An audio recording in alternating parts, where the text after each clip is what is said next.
제목으로 하는 말씀을 전할 건데요. 그 전에 우리 새로 오신 우리 전사님 잠깐 인사했으면 좋겠습니다. 우리 두 전사님 앞으로 나오시면은 약간 비대면이기 때문에 우리 영상이라도 비추셔서 얼굴을 봐야 되니까 앞에 쓰세요.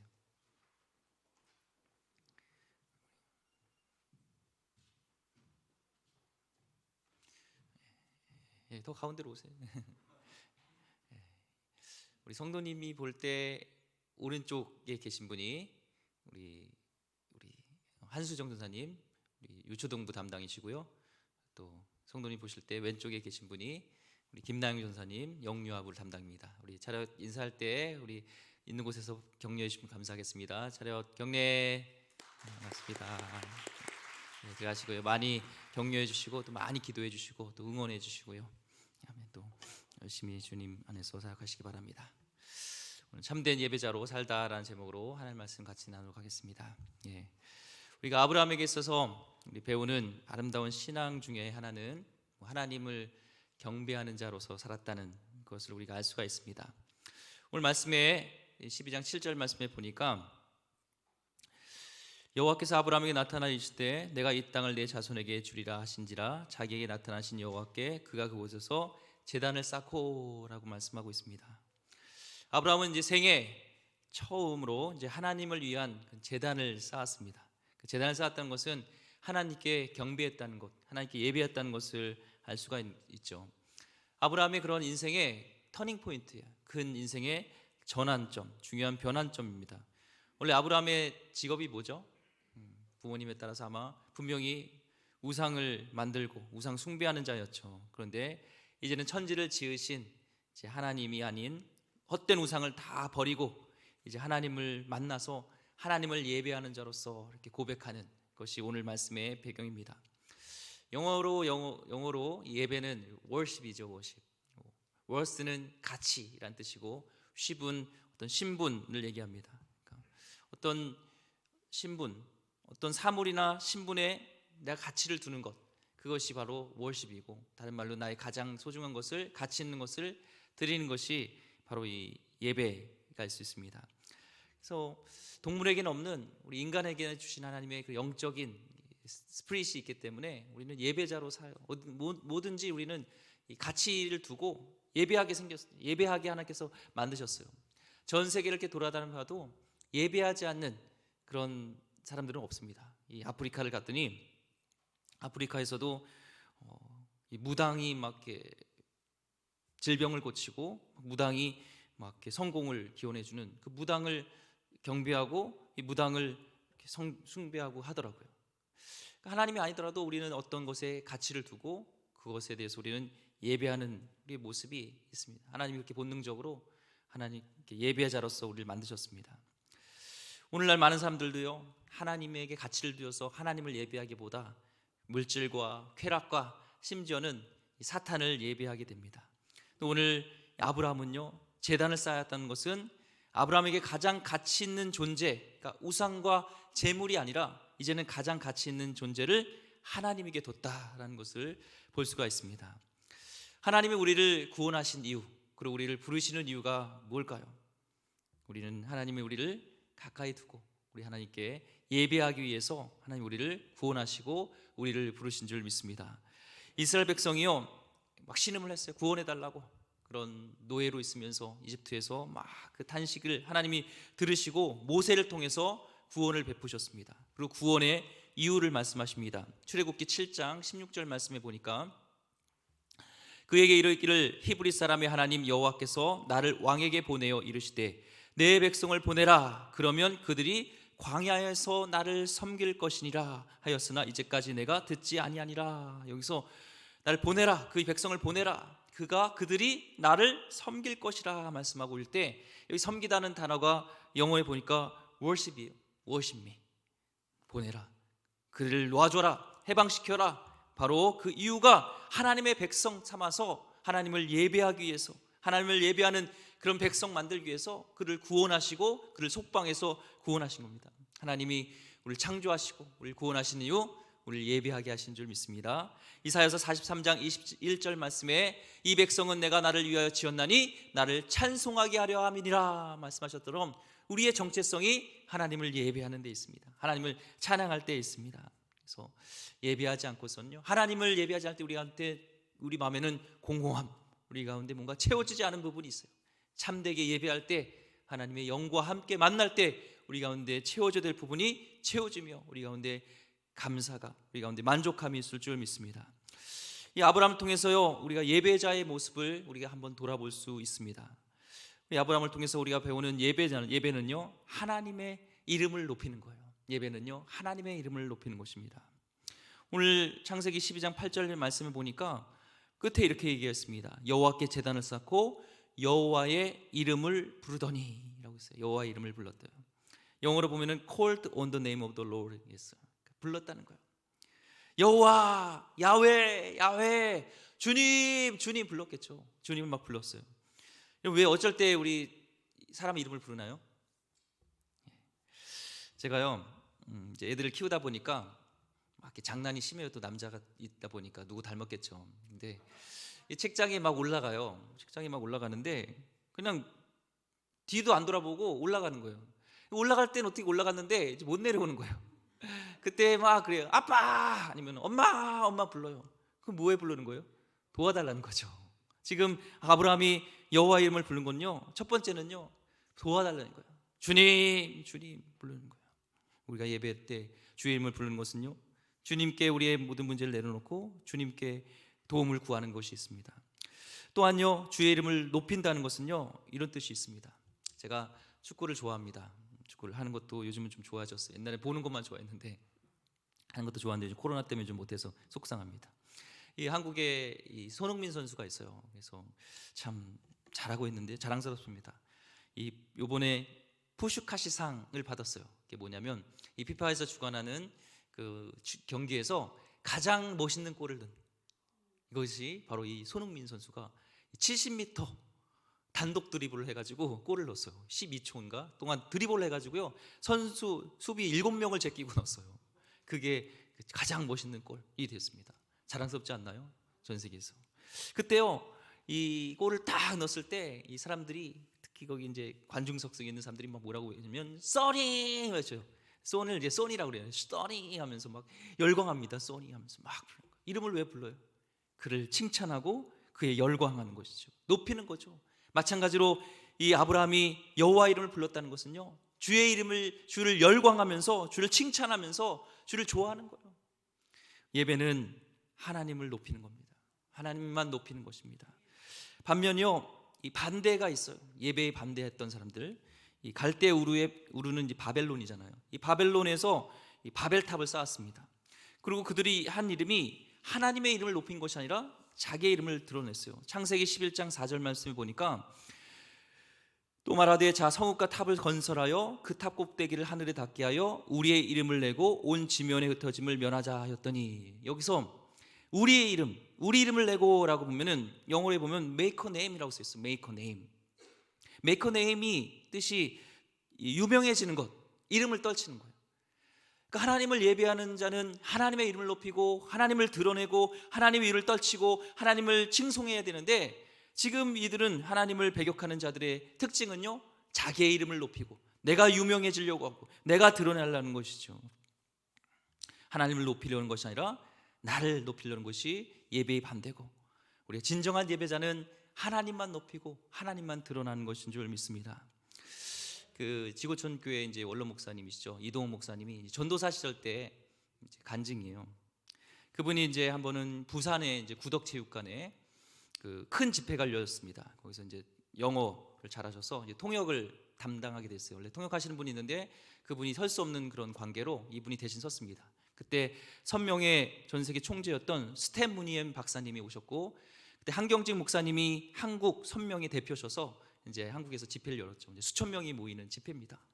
거기에 이제 전도사 초년 시절에 이 통역으로 쓴다고 해보세요. 영광스럽고 막 감격스럽고 막 떨리기도 하잖아요. 그래서 하나님께 완전히 기도했어요. 하나님 잘 할 수 있게 해주세요. 통역을 잘하고 하나님 말씀을 잘 이렇게 전할 수 있는, 옆에서 도울 수 있도록 이렇게 기도를 했어요. 기도하게 되죠. 그렇죠? 기도 안 하겠습니까? 수천 명 앞에 내가 통역 쓸 때 했어요. 근데 그때 통역이 너무 잘 된 거예요. 정말 이렇게 설교랑 이 통역은 통역 같지 않게 하는 것이 굉장히 실력 있는 거거든요. 내 설교처럼 얘기하는 것이. 그러니까 주위에서 피드백이 정말 한편의 설교 같았다. 너무 잘했다. 그리고 이제 택시를 타고 이제 호텔에 왔습니다. 그랬더니 거기 와 있던 장로님, 막 그 목사님들이 와, 우리 한국 교회에 인재가 났습니다. 별이다. 막 하고 다들 엄지척하고 막 박수 치고 막 환영해주고, 이렇게 통역을 잘하시냐고, 목소리는 왜 이렇게 좋으시냐고, 얼굴은 누구처럼 왜 이렇게 잘생기셨냐고 막 그런 거예요. 그 누군 누굴까요? 하여튼 뭐 연예인처럼 굉장히 이렇게 칭찬을 받은 거예요. 그래서 이제 호텔에 와서 잠을 자려고 하는데 잠이 잘 올까요, 안 올까요? 안 오는 거예요. 왜? 스타가 이제 탄생한 날이잖아요. 그러니까 너무나 기분이 좋은 거예요. 그럴 때가 있잖아요. 너무 이렇게 기분 좋으면 잠이 안 올 때가 들떠가지고, 와, 진짜 내가 한국 교회에 이제 뜨는 별이구나. 와, 너무 감격스러워. 그때 내가 설교를, 그 통역을 어떻게 그 단어를 정확하게 글 썼지 내가. 와, 대단해. 막 하면서 자기를 막 이렇게 자축하고 있었어요. 그래서 너무 좋아서 잠을 잘 못 자고 다음 날 이제 둘째 날 집회에 갔습니다. 이제 통역을 하려고 딱 쓰는데 말이 잘 안 나오는 거예요. 5분이 지나고 목이 갔어요. 완전히 목이 가서 캑캑 소리만 나고 안 나와요. 목소리가 도저히 안 나요. 나와야지 뭐 통역을 하는데. 그래서 결국에는 대신 다른 분 목사님이 서게 되고 그분은 내려와 있는데, 밑에서 있다 보니까 너무 서럽고 너무 자존심도 상하고 너무 속상해서 그 집회를 다 참석해야 되는데 못하고 도중에 나와서 호텔에 이제 택시를 타고 돌아왔어요. 또 이제 그날 밤에 잠을 자려고 하는데 그날 밤도 잠이 안 온 거예요. 왜요? 그날은 너무나 절망적이어서, 너무 속상해서, 정말 한심스러워서, 부끄럽고 죄책감 때문에, 또 너무나 좌절감 때문에 잠이 오지 않았습니다. 새벽까지 그렇게 뜬 눈으로 이 생각 저 생각하면서 너무나 좌절감 속에 있는데 마음속에서 작은 음성 하나가 들렸어요. 야, 너 그 목소리 누구 거냐? 내가 통역할 수 있는 그 능력 누구 거냐? 라는 음성이 들려온 거예요. 왜 너 내 거 가지고 왜 자랑하냐고. 똑똑한 음성이 들려서 그날 침대를 잡고 무릎 꿇고 간절히 붙들고 밤새 회개했습니다. 하나님이 것인데, 하나님을 높여야 되는데 나를 드러냈고 나를 자랑스럽고 나의 이름을 높였습니다 하면서 눈물을 흘리면서 회개하고, 그 이후로 이제 겸손하게 하나님께서 쓰시는 이렇게 종이 되었습니다. 예배는요, 주의 이름만 높이는 것인 줄 믿습니다. 오늘 이 시간에 우리를 창조하신, 우리 만왕의 왕 계신 그분의 이름만 높이길 소망하고요. 이런 말 있잖아요. Jesus Christ is the reason for the season. 지금 이 계절의 진정한 주인공은 바로 예수 그리스도입니다. 산타도 아니고. 우리 애들은 그래도 감사하게요, 아직 어린데 산타 얘기하면 산타 그거 가짜잖아 이런 얘기해요. 가짜라고 얘기를 해요. 그래서 전 좋아요. 왜? 여러분, 그런 동심을 파괴하는 건 아닙니다. 이 계절의 진짜 주인은 산타가 온 날이 아니라, 선물 주는 날이 아니라 예수 그리스도가 나신 날이고, 그분만 높이고 그분이 주인공이 되어야 될 줄 믿습니다. 우리는 예배할 때도 그래요. 설교도 하고 찬양할 때도 하고 영상, 스텝, 누구의 이름을 높이는 겁니까? 주의 이름을 높여야죠. 아까 우리 전사님한테 우리 여기 전사님 예배 시간 됐는데 안 보여요. 그래가지고 어디 가셨냐고, 빨리 오게 하라고. 우리가 봉사도 중요하고 스텝으로 섬긴 것도 중요하지만 먼저 우리는 주님을 높여야 됩니다. 이것을 먼저 해야 돼요. 교회 오는 이유가 먼저예요. 뭐예요? 봉사도 중요하고 교제도 중요하지만 주의 이름을 높이는 것, 이것을 먼저 우선순위에 대야 될 줄 믿습니다. 설교도 마찬가지예요. 저에게 가장 그 도전이고요, 항상 명심해야 될 게 있어요. 이 설교를 통하여서 강욱준이라는 이름은 사라지고 주의 이름만 높여지고, 그럴 때 설교는 설교가 되어지고 주의 영광이 드러나게 될 줄 믿습니다. 그렇게 기도해 주시고 저도 설 때마다 그렇게 떨리는 마음으로 기도합니다. 이 성탄에 오직 예수의 이름만 높여지길 소망합니다. 예배는 하나님의 이름을 높이고 부르는 것입니다. 여호와 하나님, 당신이 참 하나님이십니다. 제 삶의 주인이십니다. 이제 어느 누구도 제 마음을 사로잡을 수 없습니다. 진심으로 주의 이름을 높이길 소망합니다. 이렇게 서자에 앉아 있는데요, 왠지 요즘 목회한다는 핑계로 주의 시간을 이렇게 많이 갖지 못하고 예배 때도 진심으로 주의 이름을 높이지 못하는, 이렇게 감시자로 있잖아요. 이렇게 담임 목사가 되면 그래요. 조명은 잘 돼 있나, 뭐 음향은 잘 괜찮은가, 위에 뭐 PPT는 잘 나오는지 뭐 이런 뭔가 잘못된 게 없는지를 다 봐요. 그래서 예배에 집중하고 주의 이름을 높여야 되는데 사실 분주할 때가 많습니다. 올라올 때까지도 그래요. 그러면서 참 죄송스럽더라고요. 그래서 하나님, 내가 예배 때 하나님을 진심으로 이렇게 높여야 되는데 그러지 못한 것 같아요. 죄송해요. 하지만 제 마음만은 변하지 않습니다. 주님을 높이고 싶고 주님을 사랑하는 마음은 변함이 없습니다. 이렇게 고백하는데 내 마음에 이 감동이 있더라고요. 주님이 그것을 기뻐하신다는 감동이 있더라고요. 마찬가지예요. 화려하지 않을지라도 여러분 있는 곳에서 진심으로 주의 이름을 높이고 주를 사랑한다고 고백할 때 하나님은 그 예배를 받으신 줄 믿습니다. 오늘날 교회용 예배자로서 두 종류의 사람이 있습니다. 하나는 구경꾼입니다. 마치 영화관에 온 것처럼 예배를 구경하다가 이렇게 가는 분이 있어요. 설교도 아무런 결단 없이 헌신 없이 그저 강의 듣는 것처럼 그냥 듣다가 가는 분이 있습니다. 똑같은 말씀을 선포하는데 어떤 분은요 그 말씀을 가지고 정말 삶의 중요한 결단을 하는 분이 있는가 하면 어떤 분은요 그 설교를 분석해서 비난합니다. 하나님을 제대로 알려고 하지 않고 신앙 고백도 하지 않습니다. 다른 한편에 참된 예배자가 있습니다. 그들은 예배를 드립니다. 찬송을 통해 하나님을 경배합니다. 자신을 드리며 하나님 만나기를 사모합니다. 주일뿐만 아니라 주중에도 하나님의 이름을 높이며 참된 예배자로 사는 자가 있습니다. 여러분 분명히 이번에 말씀드립니다. 예수 이름만 높이는 예배자가 되길 소망합니다. 예수 이름에 권세가 있습니다. 예수 이름으로 우리는 구원을 받습니다. 예수님의 이름으로 우리는 하나님 모든 약속이 우리의 것이 됩니다. 예수님의 이름으로 기도 응답 받습니다. 예수의 이름으로 귀신이 쫓겨납니다. 예수의 이름에 위대한 능력이 있고요. 우리는 예수의 이름으로 우리는 주님께 나갈 수 있는 이름, 오직 임마누엘 대신 그 예수의 이름만 높이길 소망합니다. 둘째 예배는요 하나님을 위하여 단을 쌓는 겁니다. 오늘 말씀 읽지는 않지만 창세기 13장 18절의 말씀에 보면은 그 아브라함이 한 행동이 있습니다. 이 아브라함이 장막을 옮겨 헤브론에 있는 마므레 상수리 숲에 이르러 거주하며 거기서 여호와를 위하여 제단을 쌓았더라. 그래서 제단을 쌓았는데 누구를 위하여요? 여호와를 위하여.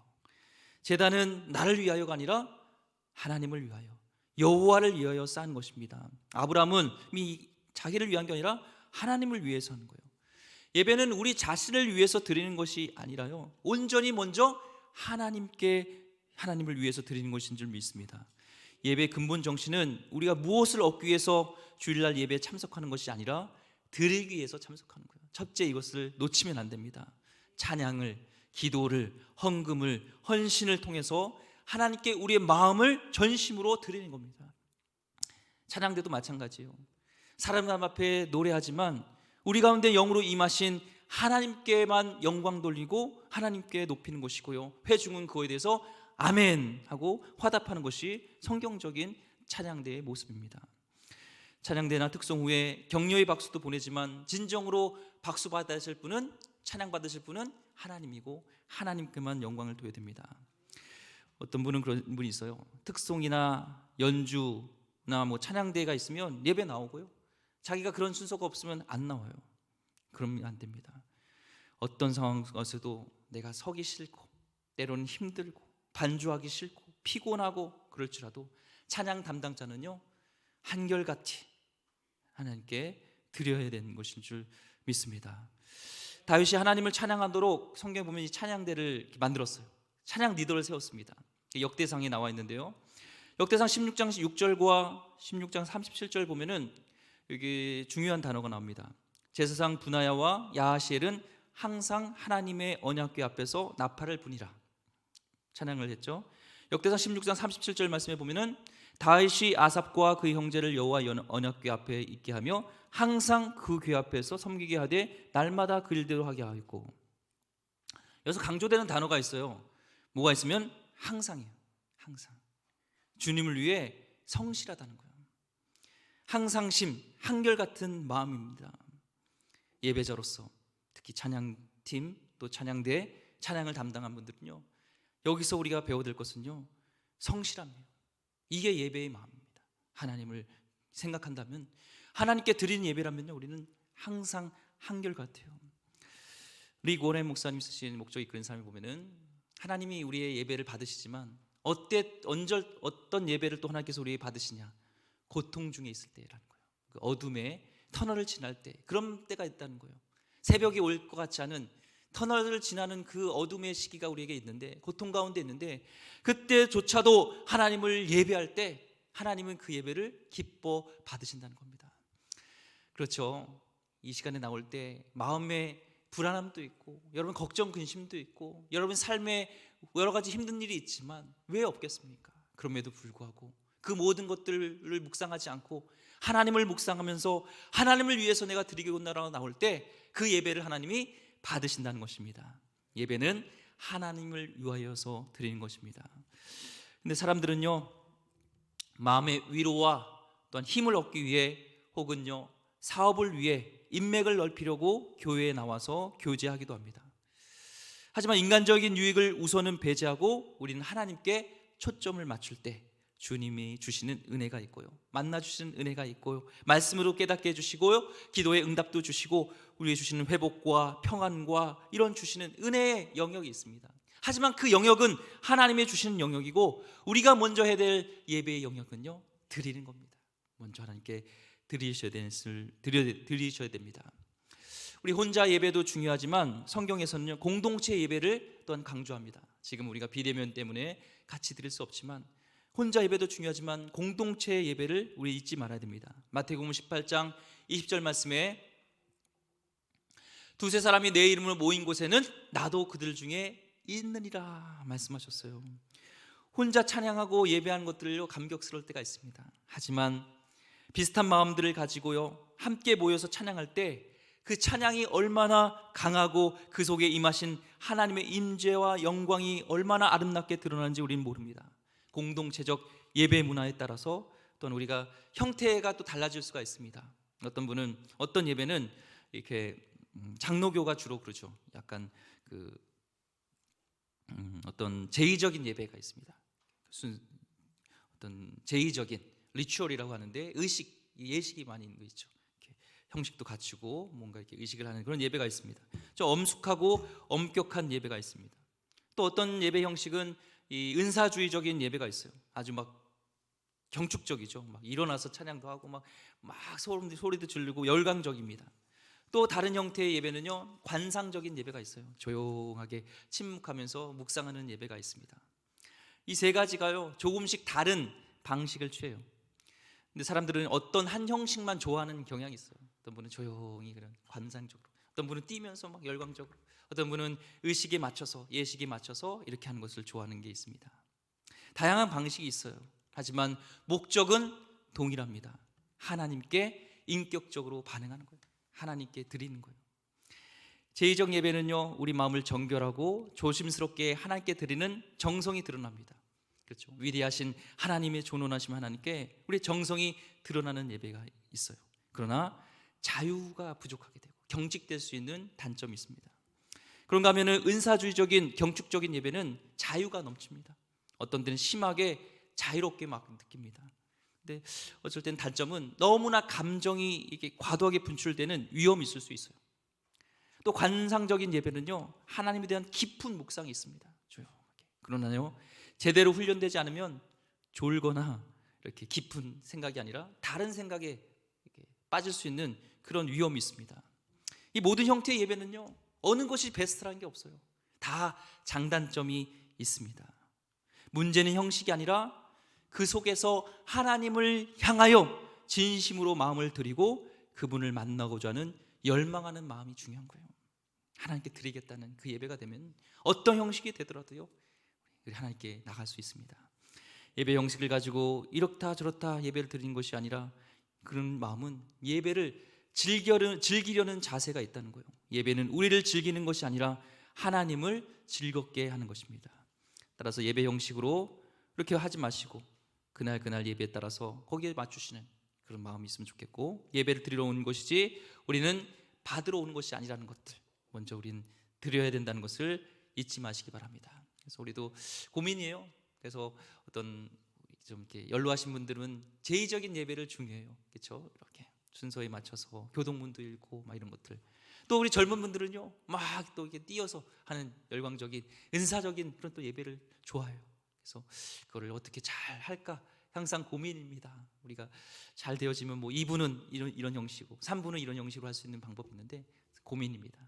기도해 주시고 어떻게 되든지 여러분 예배의 중심은 하나님께 드리는 거라 생각하시고 아유 뭐 이런 예배가 있어 이렇게 하지 마시고 중심을 여러분 보시기 바랍니다. 마지막 세 번째 예배란 내 전부를 드리는 헌신입니다. 그렇다면 우리는 어디까지 드려야 할까요? 이 아브라함을 통해서 우리가 배우는 예배의 자세의 모습은요, 이 아브라함이 신앙이 성장했을 때 뭐까지 드리죠? 독자 이삭까지도 제단에 드렸습니다. 창세기 22장 12절 말씀에 사자가 이르시되 그 아이에게 내 손을 대지 말라, 그에게 아무 일도 하지 말라. 내가 내 아들 내 독자까지도 내게 아끼지 아니하였으니 내가 이제야 내가 하나님을 경외하는 줄을 아노라. 그 모든 것을 다 드렸을 때 비로소 하나님은 이제 나를 경외하는구나 예배로 받으셨다는 것입니다. 독자까지도. 이 부모님 계시죠? 여기 부모이신 분 계시죠? 이 자녀를 위해서 죽을 수 있잖아요. 그렇죠? 이 자녀들은 내 목숨보다 귀하잖아요. 근데 그 내 목숨보다 소중한 그 자녀를 하나님께 드린 거예요. 이건 뭘 읽습니까? 예배는 전부를 하나님께 드리는 것이고, 전부를 드리는 것은 또 다른 말로 surrender 하는 거예요. 포기하는 거예요. 내려놓는 거예요. 이 목적이 이끄는 삶에 예배의 정의가 있습니다. 예배라는 것은 내려놓음이라는 거예요. 다 전부를 하나님께 내려놓는 거예요. 제단 앞에 다 내려놓는 거예요. 하나님은 우리를 전심으로 사랑하길 원하세요. 왜요? 하나님이 우리를 전심으로 사랑하니까. 독생자를 주시기까지 사랑하시기 때문에 전체를 우리를 받기를 원하시는 것이 하나님의 마음이라는 겁니다. 근데 사람은요, 인생의 이 목적을 하나님이 아닌 네 가지에 두는 경우가 있어요. 그것을 4P라고도 하는데요. 파워, 프로퍼티, 플레저, 프레스티지. 권력, 재산, 쾌락, 명예. 이 예배는요, 이 내가 쫓았던 권력, 내가 쫓았던 재산, 돈, 내가 쫓았던 쾌락, 내가 쫓았던 명예, 이거를요 주님께 내려놓고 나의 전부는 하나님이다 고백하는 겁니다. 이것이 예배입니다. 나의 생명도 하나님의 것임을 인정하는 것입니다. 그때 비로소 진정한 자유가 돼요. 그것을 다 내려놓으면 잃을 것 같은데요, 아니요, 거기에서 참 자유가 있고요, 참된 예배자가 우리가 됩니다.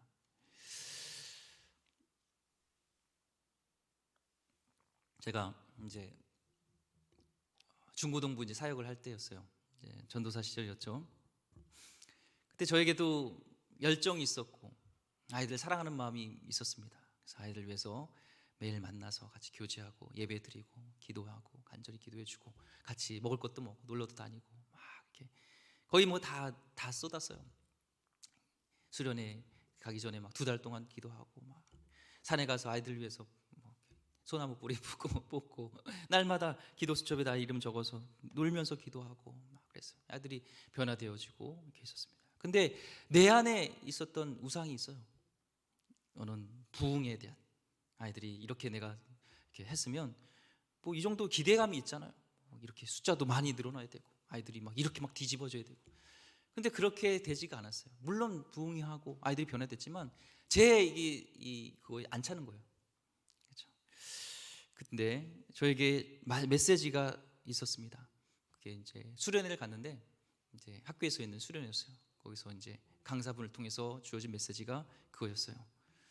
하나님은 교회를 세우길 원하시는데 또 이렇게 지금 요즘은 그때 당시도 막차라고, 교회가 옛날에는 이 십자가만 꽂으면 막 부흥이 됐지만 이제는 여러분 막차를 탔기 때문에 참 부흥하기 어려운 세대라는 거예요. 뭐 지금은 더 어렵지만, 그러면서 그렇지만 말씀은 진리고 말씀은 영원하기 때문에 주는 그리스도시요 살아계신 하나님의 아들이시다는 이 고백이 여러분에게 분명히 있으면 이 고백 위에 주님은 교회를 세운다고 했습니다. 이 고백이 여러분 가운데 있으면 주인 되심이 하나님이 있고 이 고백이 여러분들 분명히 있으면 지옥에 가서도 십자가를 꽂으면 거기서도 교회가 된다는 거예요. 근데 거기에 저는 우스갯소리가 아니라 내 마음에 꽂혔어요. 맞아, 내가 교회를 세우려고 할 때 주는 그리스도시요 살아계신 하나님의 아들이라는 고백이 아니라, 하나님이 주인 되는 것이 아니라 내가 주인 되어서 나의 어떤 가치관, 나의 어떤 야망이 그곳에 있었던 것을 보면서 철저히 회개하게 됐습니다. 밤새 울면서 하나님, 제가 죄인입니다. 주님 원하시는 교회가 아니라 내가 이루고자 했던 교회를 세우려고 했던 저희 연약함이 있습니다 하면서 막 주시는 탄식이 있어서 성령이 막 떼굴떼굴 굴리면서 막 밤새 회개했어요. 그러고 나서 이제는 자신이 없더라고요. 내 목회, 이제 하나님의 목회인데 어떻게 해야 되나, 하나님이 주시는 사인 없으면, 이런 죄인이기 때문에 저는 목회의 길을 가지 않겠습니다 하고 결단하고 있었는데 2박 3일 지나고 3박 4일 지났는데, 그때 2박 3일, 3박 4일, 3박 4일이었던 것 같아요. 시간이 다 지났는데도 응답이 없어요. 그래서 나는 하나님이 이제 목회의 길은 아닌가 보다, 접어야 되겠다 하고 이제 버스에 올라타는데, 그때 올라타려는데 저쪽에서 어떤 자매가 막 뛰어와요. 형제님, 오해하지 마시라고, 하나님이 형제에게 꼭 이 말을 전해달라고. 그래서 하나님이 그 모습이 너무나 아름답다고, 그렇게 자라가는 모습, 주님 안에서 자라는 모습이 주님은 응원하시고 계시다고, 그게 하나님 내주신 메시지였어요. 응원이었어요. 계속 이 길을 가라는 하나님의 사인이었어요. 그래서 그때 눈물이 쭉 흐르더라고요. 그러면서 지금까지로 이 길을 가고 있습니다. 우리는 내려놔야 될 것이 있다면 내려놔야 됩니다. 나의 우상 삼았던 것들, 여러분 무엇입니까? 명예입니까? 쾌락입니까? 재산입니까? 권력입니까? 우리 청년들에게는 이성일 수도 있고, 나의 어떤 대학일 수도 있고, 나의 어떤 진로일 수도 있고, 화려한 뭔가 성공일 수도 있어요. 어른들도 마찬가지고, 어떤 분은 나의 자녀가 우상일 수도 있어요. 우상으로서 내려놓지 못하는 그 모든 것들을 내려놓고 서렌더하고 전부를 드리는 것이 예배입니다. 오늘 대림절 네 번째 주일입니다. 이제 돌아오는 금요일은 성탄 주일입니다. 첫 번째 성탄에 초대되었던 사람은, 예수님을 만나 경배했던 사람은요, 왕이 아니었어요. 이름 있는 사람이 아니었습니다. 지도자도 아니었습니다. 돈 많은 자도 아니었습니다. 누구였냐면 당시에 가장 천하게 취급되었던 목동이었습니다. 왜 그들에게 천사를 보내셔서 첫 번째 성탄에 초대하셨을까? 누가복음 2장 15절과 16절 말씀을 보니까, 천사들이 떠나 하늘로 올라가니 목자가 서로 말하되 이제 베들레헴으로 가서 주께서 우리에게 알리신 바 이 이루신 일을 보자 하고 빨리 가서 마리아와 요셉과 구유에 누인 아기를 찾아서. 여기서 이 말씀에 묵상하면서요, 인상적인 단어가 있습니다. 빨리 가서라는 거예요. 빨리 가서. 하나님의 말씀을 들은 목자들은 이제 그 말씀에 선포된 영광스러운 메시아를 만나고 싶어서 빨리 가겠다고 고백을 합니다. 근데 이 아기를 보기 위해서, 빨리 가기 위해서는요, 자신의 어떤 모든 하던 일을요 다 제쳐놓아야 돼요. 말씀 듣고 구세주에 관한 기대를 건 그 순간부터 목자의 생애에서 가장 중요한 우선순위는 주님을 만나는 것이 되었던 것입니다. 성탄을 앞둔 우리 성도님들, 가장 우선순위가 무엇입니까? 우리 성탄에 오신, 우리에게 최고의 것을 주신 우리 하나님을 위해서 우리가 드려야 될 최고의 경배는 무엇일까요?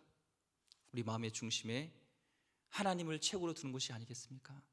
오늘 이 시간에 여러분 가운데 걱정되고 고민되고, 또 내년에는 어떤 일이 있을 건지, 우리 가게는 어떤지, 우리 자녀들은 어떻게 할지, 다 모든 문제들이 있지만 그거보다 다 내려놓고 이번 성탄은 예수님에게 초점 맞춰주고, 예수님만 내가 정말 사랑하고 예수님을 내 마음의 중심으로 모시는 그런 성탄 되기를 주의 이름으로 축원드립니다. 기도하겠습니다. 하나님, 참된 예배자로 살기 원합니다.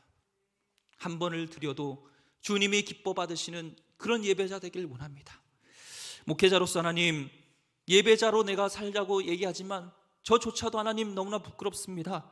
예배자가 아닌 경청자로, 때로는 하나님 내가 어떤 그런 참여자로, 그냥 하나님 내가 어떤 관람자로, 때로는 그냥 스텝으로 하나님 그렇게 살았던 저의 모습을 회개하면서 이 시간에 무엇보다도 주님을 예배하고 주님을 영을망하고 주의 이름을 부르고 주님만 위해서 제단을 쌓고 주님을 나의 인생의 전부로 모시는 참 예배자가 되게 하여 주시옵소서. 귀하신 예수 그리스도 이름으로 기도드립니다. 아멘.